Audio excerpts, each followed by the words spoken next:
بیا به دا زړو خلکو ویل دا زړو ښځو سپنګۍ ناجوړه سوې بیا به بامو توقعات چا به صلات چغې ویلې چا به دغه تکبیر چغې ویلې اوس خو یې دغه عصري خلک تاسې بیا نه دا کسوب خسوب شی بولي نو موږ شالیکانو سپنګۍ به توره سوزا چې به خلک بامو ته ناره تکبیر چغې بیا ویلې صلات چغې زړلي به خلکو چې دا دې موږ په ګناه نیولي نو سپنګۍ توره سوی د خلک بامو ته ختلي څوک ناره تکبیر چغې څوک صلات چغې وردګ وایي بام ته سی مارګ به امریکا زنده باد سپنګۍ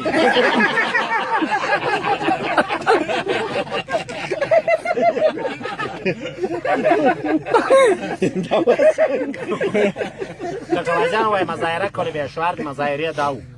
وایي وبولې چې خدای پاک وایي بلبل زنده باد وایي زیړ پیغمبر وایي تیر جار مې کې وایي ګلبدین رباني وایي په ښځه کې تر دې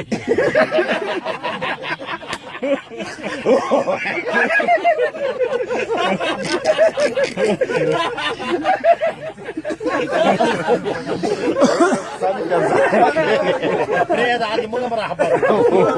دماغ ټول کې لاله به دې کټوازي ته وایي ښځه کړې وه کونډه وه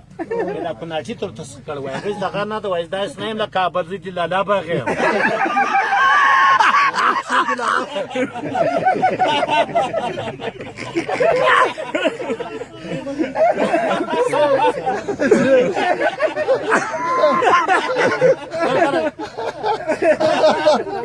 متوجه ګورئ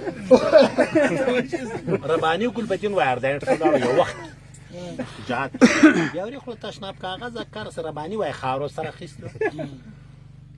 وایي لنډي ورته استاد دا داسې پیل وکړه خاوره دې ورته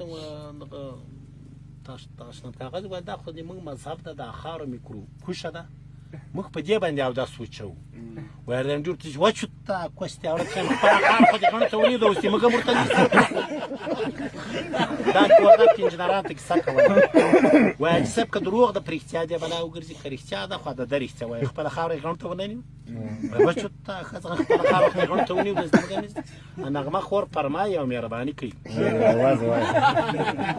وایي کرلي مې شارشم و کوکنارو پکې ګل وکړو څه ښایسته کابل و رهبرانو پکې غول وکړو